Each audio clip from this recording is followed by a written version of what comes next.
ఫిబ్రవరి 17 సత్యాన్వేషణ దినోత్సవం. ఇదేంటి కొత్తగా ఉందనుకుంటున్నారు?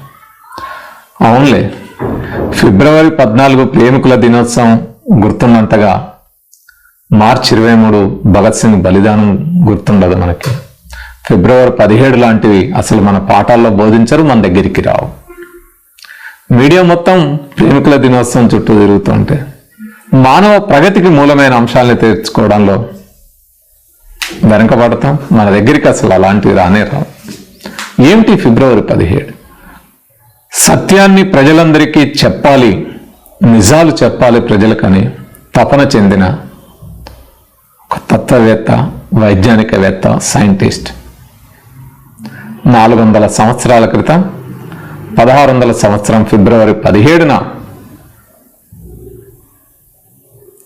మతం చేతిలో, చర్చి చేతిలో అనేక హింసలకు గురై సజీవ దహనం గావించబడిన రోజు ఫిబ్రవరి 17.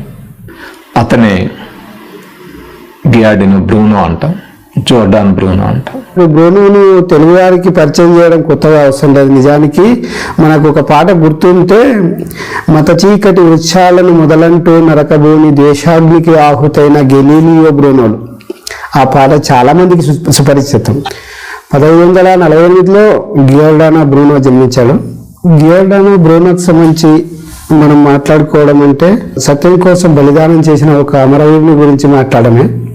అప్పటి వరకు సూర్యుడు భూమి చుట్టూ తిరుగుతున్నాడని, గ్రహాలన్నీ భూమి చుట్టూ తిరుగుతున్నాయనే భూకేంద్రక సిద్ధాంతం ఉండేది. అప్పటిదాకా సైన్స్ కూడా భూకేంద్రక సిద్ధాంతమే అనుకునేది. కానీ ఎప్పుడైతే ఒక వాస్తవాన్ని, సత్యాన్ని కోపర్నికస్ తన పరిశోధన ద్వారా తెలియజేశాడు, ఆ తర్వాత అనేక రకాల ఆధారాలు అది వాస్తవం అని చెప్తూ ఉంటే దానిలో ఇంకా అనేక రకాల పరిశోధనలు చేస్తూ అనంత విశ్వ సిద్ధాంతాన్ని ప్రతిపాదించాడు బ్రూనో. అంతవరకు వేలాది సంవత్సరాలుగా కొనసాగుతున్న ఏదైతే ఉందో భూకేంద్ర సిద్ధాంతము, కేథలిక్ చర్చి బలంగా దాన్నే నమ్మేది. దాన్ని తాను ధైర్యంగా, సాహసంతో వ్యతిరేకించాడు. యాక్చువల్ నిజానికి భూమి కాదు కేంద్రము, సూర్యకేంద్ర సిద్ధాంతము. అంతకుముందే కోపర్నికస్ ఏదైతే చెప్పాడో సూర్యకేంద్ర సిద్ధాంతము, దాన్ని మరింత ముందుకు తీసుకొని వచ్చి చెప్పాడు.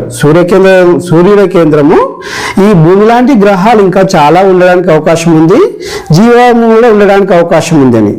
నిజంగా చాలా ఆశ్చర్యం అవుతుంది. ఎందుకంటే అప్పటి పరిస్థితుల్లో అప్పుడున్న శాస్త్రీయ అవగాహన కానీ, పద్ధతి కానీ, పరికరాలు కానీ దాదాపు ఏమాత్రం లేవు. ఆ పరిస్థితుల్లో దాన్ని నిజానికి చెప్పడం అనేది ఒక రకంగా కాలానికంటే ముందున్న వ్యక్తి బ్రూనో. తన కాలానికంటే చాలా ముందున్న వ్యక్తి అని ఖచ్చితంగా చెప్పగలుగుతాం. ఎందుకంటే ఈరోజు తాను చెప్పిన ఏ విషయాలు అవుతుందో ఆ విషయాలకు సంబంధించి ఈరోజు శాస్త్రవేత్తలు నిరూపిస్తున్నారు. బ్రూనో చెప్పిన విషయాలు కొన్ని వాస్తవం అని, ఈ రోజటి పరిజ్ఞానము, ఈ రోజటి పరికరాలు, ఈ రోజటి అవగాహనతో. కానీ అప్పుడే చెప్పగలిగిండు. 1972లో నిజానికి బ్రూనో మత బోధకునిగా చేరడం జరిగింది. మత బోధకునిగా చేరినప్పటికీ కూడా బ్రూనోకి సంబంధించి తన స్వతంత్ర అభిప్రాయాలు చాలా బలంగా వినిపించేవాడు. సో అప్పటికే కేథలిక్ చర్చి బ్రూనో మీద తీవ్రమైన కోపము, ఆగ్రహం ఉండడంతో బ్రూనో ఐరోపాకి వెళ్ళిపోతాడు.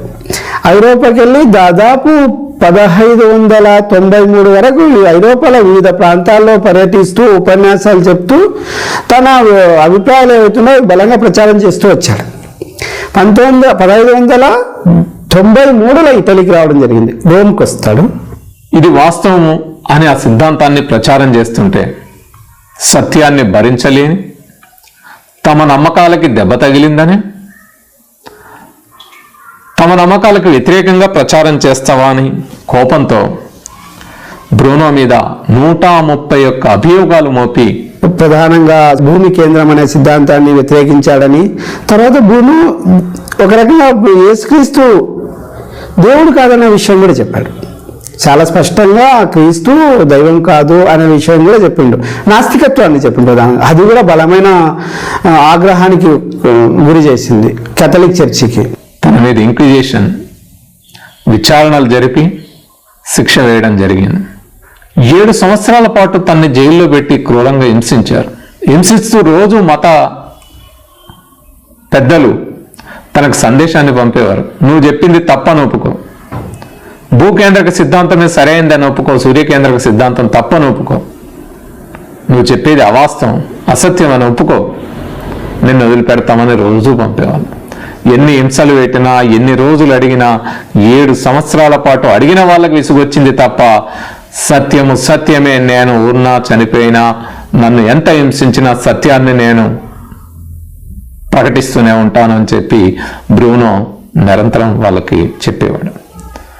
ఆ విధంగా 7 సంవత్సరాల పాటు ఆయన్ని హింసించి ఇక లాభం లేదని చివరికి కేథలిక్ చర్చి వాళ్ళు ఇది సాధ్యం కాదని 1600 సంవత్సరాల్లో 17 ఫిబ్రవరి 17వ తేదీన తనను పెడరెక్కలు విడిచికట్టి బహిరంగంగా తీసుకెళ్తారు రోమ్ నగరంలో. బహిరంగంగా తీసుకెళ్తున్నప్పుడు వాళ్ళకి ఎంత భయం అవుతుందంటే, ఒకవేళ తాను మళ్ళీ ప్రజలకు ఈ సత్యాన్ని, ఈ సందేశాన్ని ఎక్కడిస్తాడో అని నాలుకకు ఇనుప చువ్వలు కట్టి, మళ్ళీ అది కనిపించకుండా బట్ట కట్టి వీధుల గుండా ఊరేగింపుగా తీసుకొని వెళ్ళి ఒక పేద క్రైస్తవ సన్యాసులు ఉండే ఒక వాడలో అక్కడికి వచ్చిన తర్వాత అక్కడ కట్లుపుతారు. ఒక స్తంభానికి కట్టేసి ఆముదంతో ముంచిన గుడ్డలు ఆయన ముందేసి, ఇప్పటికైనా నువ్వు ఒప్పుకుంటే, నువ్వు చెప్పేది తప్పని ఒప్పుకుంటే, బైబిల్లో ఉంది, మా మతం చెప్పింది, చర్చి చెప్పిందే వాస్తవం అని నువ్వు ప్రకటిస్తే నువ్వు చావు నుంచి తప్పించుకుంటావు అని బ్రూనోని వాళ్ళు హెచ్చరించడం జరిగింది. అనవసరంగా చనిపోతావు, నువ్వు ఒప్పుకో, మేము చెప్పింది కరెక్ట్, నువ్వు చెప్పింది తప్పు అని. నువ్వు మతానికి ద్రోహం చేసినా అని ఒప్పుకో, బతుకుతావు, ప్రాణాలతో ఉంటావు అని చెప్తాను. ఆయన ఒకే మాట అంటాడు వాళ్ళకి, మిమ్మల్ని నా మరణం ఎక్కువ భయపెట్టదు, కానీ నా మరణానికంటే ఎక్కువగా మిమ్మల్ని భయపెట్టేది సత్యము, సైన్స్, వాస్తవం. అదే మిమ్మల్ని భయపెడుతుంది కాబట్టి నన్ను చంపడానికి మీరు సిద్ధపడ్డారు. సో సత్యం అంటే మీకు ఎంత భయమో అర్థమవుతా ఉంది. నేను చనిపోయినా బ్రతికినా సత్యము సత్యమే. సూర్యుడు భూమి చుట్టూ తిరగడం లేదు, భూమి సూర్యుని చుట్టూ తిరుగుతుంది. ఇదే కాదు, నేను కనిపెట్టిన అంశాలు, పరిశోధన అంశాలు ఏవైతే ఉన్నాయో అవన్నీ కూడా వాస్తవాలు, పరిశోధనాత్మకంగా నేను నిరూపిస్తాను.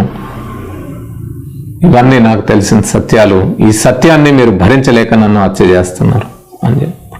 మంటలు కాళ్ళకు అంటుకున్నాయి, చేతులకు అంటుకుంటున్నాయి, నుదురుకు తగిలింది, కండ్రెప్పలకు తగులుతున్నాయి, జుట్టు తగలబడతా ఉంది. మంటల్లో మలమల మాడి మసైపోతున్నాడు బ్రూనో. ఆయన నోరు మాత్రం ఆగలేదు, నినదిస్తూ ఉన్నాడు. కాల్చే ముందు ఆ నాలుకను వాళ్ళు తీసి, ఆ ఒప్పుకోమని చెప్పినప్పుడు ఆ నాలుకకు చుట్టూ నినపతీగ తీసి ఆ గుడ్డ తీసి అతన్ని ప్రశ్నిస్తే అతను ఆ మంటల్లో మలమల మాడి మసైపోతూ కూడా సత్యము సత్యమే, సత్యానికే జయం లభిస్తుంది, ఆ మాటలు చెప్తూ సత్యం కోసం ఎప్పటికైనా సత్యమే జయిస్తుంది, సత్యమే శాశ్వతం అని చెప్తూ సజీవ దానమవుతాడు. ఇది చాలా స్ఫూర్తినిచ్చింది. చాలా తర్వాత ఒక రకంగా బ్రూనో పునాది వేసిందని చెప్పొచ్చు ఖగోళ శాస్త్రానికి. విశ్వానికి సంబంధించిన నూతన ఆవిష్కరణలు ఏవైతే జరిగినావో వాటన్నిటికీ బ్రూనో తన ఆత్మ బలిదానం ద్వారా ఒక స్ఫూర్తినిచ్చాడు. ఖగోళానికి సంబంధించిన సత్యాలు ఎప్పటికీ నిలిచి ఉంటాయనే నినాదాలు చేస్తూ ఆ సత్యాన్వేషణ కోసం తన ప్రాణాలను అర్పించిన బ్రూనో సజీవదహనమైన రోజు, ప్రాణాలు అర్పించిన రోజు, బలిదానం గావించిన రోజు ఫిబ్రవరి 17.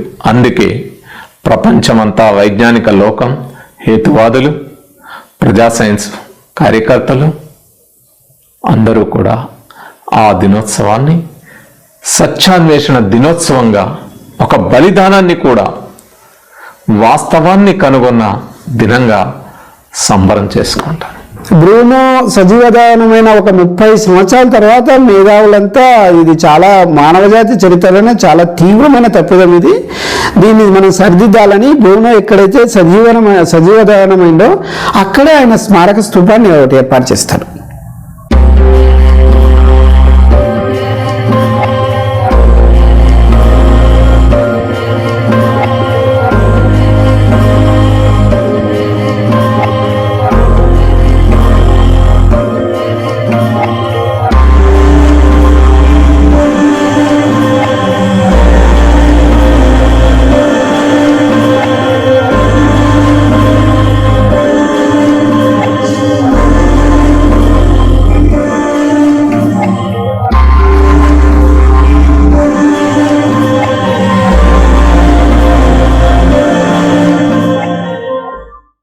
సైన్స్ చరిత్రలో ఇలాంటి బలిదానాలు మనం అనేకం చూస్తాం. హైపేషియాని సాధారణ శకం ముందు 350 సంవత్సరాల పూర్వమే తనను కూడా ఒక ఖగోళ సత్యాల్ని ఆవిష్కరించినందుకు మతం ఈ రకంగానే దాడి చేసి చంపింది, సజీవ దహనం చేసింది. గెలీలియోను జీవితాంతం అరెస్ట్ చేసి పెట్టింది. మనకు తెలుసు, మన కళ్ళెదురుగానే ఈ మధ్య కాలంలో ధబోల్కర్, కోల్బర్గి, గోవింద పన్సారే, ఒక రకంగా గౌరీ లంకేషన్ గారు కూడా, వీళ్ళంతా కూడా ఒక హేతువును తర్కాన్ని ఆధారం చేసుకొని బలంగా మత మూఢనమ్మకాల్ని ప్రశ్నించడం వల్ల వీళ్ళు హత్యకు గురి కావడం జరిగింది. అయినా ఎన్ని దాడులు జరిగినా, ఎంతమందిని హత్య చేసినా సైన్స్ పురోగమిస్తూనే ఉంది. సైంటిస్టుల మీద మంత్రగాళ్ళ పేరుతో, మంత్రగత్తెల పేరుతో దాడులు జరిగినా కూడా వాస్తవాల్ని కనుగొని మానవాళికి తెలియజేసి మానవాళి వైజ్ఞానికంగా మరింత పురోగమించడానికి తమ ప్రాణాల్ని సైతం వైజ్ఞానికవేత్తలు త్యాగాలు చేశారు తప్ప ఎక్కడా వెనకడుగు వేయలేదు. నేటికి సైన్స్ మీద అనేక రకాల పద్ధతుల్లో దాడులు జరుగుతూ ఉన్నాయి. ఈ దాడులన్నిటినీ తట్టుకొని సైన్స్ పురోగమిస్తుంది. మతం ఇప్పటికీ ఏమి తాను చెప్పిన అనేక అంశాలు, తమ పవిత్ర గ్రంథాల్లో ఉండే అనేక అంశాలు తప్పని నిరూపించబడినా కూడా సత్యాలకు సంబంధించిన సత్యం ఏదైతే సైన్స్ ఆవిష్కరించిన సత్యాలు ఏవైతున్నాయో వాటికి అనేక రకాల ఆధారాలు చూపెడుతున్నా ఈ రోజుకి సూడో సైన్స్ని ముందుకు తెచ్చి సైన్స్ పేరుతో, సైన్స్ పైన మతం పేరుతో దాడి జరుగుతూ ఉంది. అది ఏ మతమైనా సరే ఆ మతం సైన్స్ మీద దాడి చేస్తూనే ఉంది. అది ఇస్లాం మతం కావచ్చు, అది క్రిస్టియన్ మతం కావచ్చు, అది హిందూ మతం కావచ్చు. మతాలన్నీ సైన్స్ మీద దాడి చేస్తున్నాయి. అందుకే ఈ త్యాగాలను కూడా ఒక ఉత్సవంలాగా జరుపుకోవాలని వైజ్ఞానిక లోకం ఈ ఫిబ్రవరి 17ను సత్యాన్వేషణ దినోత్సవంగా జరుపుకుంటుంది. అయితే బ్రూనో ఒక ఖగోళ శాస్త్రం సంబంధించే కాదు చేసింది, బ్రూనో అద్భుతమైన రచనలు కూడా చేసిండు. ప్రధానంగా తను చాలా చురుకైన వ్యక్తి. నిజానికి తనకు గణిత శాస్త్రము, కవిత్వము, వీటన్ని ముఖ్యంగా తత్వశాస్త్రం పట్ల కూడా చాలా ఆసక్తి ఉండేది. అతి ముఖ్యమైనది చాలా విపరీతమైన జ్ఞాపక శక్తి ఉండింది. యాక్చువల్గా తను దాని మీద ఒక పుస్తకం కూడా రాశాడు, ద క్రెడిట్ ఆఫ్ మెమరీస్ అని. మిత్రులారా, ఈ సందర్భంలో మనందరం ఖగోళానికి సంబంధించిన, అంతరిక్షానికి సంబంధించిన, ఆస్ట్రానమీకి సంబంధించిన అనేక రకాల అనుమానాలు ఉండొచ్చు. అక్కడ జరిగే, ఖగోళంలో జరిగే అనేక ఘటనలు జరుగుతూ ఉంటాయి. చూడడానికి వింతగా అనిపిస్తాయి, అబ్బురపరుస్తుంటాయి, విడ్డూరం అనిపిస్తుంది. వాటిని చూసి ఏదో మహిమలు జరిగిపోతా ఉన్నాయి, ఏవో అద్భుతాలు జరిగిపోతున్నాయని భ్రమలకి లోను కాకుండా వాటి వెనకాల ఏమున్నాయి, సైన్స్ కనుగొన్న వాస్తవాలు ఏమిటి, ఇప్పుడు జరిగే ఈ ఘటనలు కూడా మనల్ని మరిన్ని వాస్తవాలు తెలుసుకోవడానికి ఏ విధంగా దోహదం చేస్తాయి అని ఒక పరిశోధనాత్మక వైజ్ఞానిక దృష్టితోటి మనం ఆ ఘటనలను పరిశీలించాలి. అది మనకి బ్రూనో అందించే స్ఫూర్తి. వైజ్ఞానిక సమాజ నిర్మాణం కోసం మనందరం ఈ మతవాదాన్ని, మతోన్మాదాన్ని ఎదిరించి మానవాళి మేలు కోసం, మానవాళి ప్రయోజనం కోసం, మానవాళి ప్రగతి కోసం కృషి చేయాలి అని ఈ సత్యాన్వేషణ దినోత్సవం ప్రపంచమంతా సందేశాన్ని చాటుతున్నది.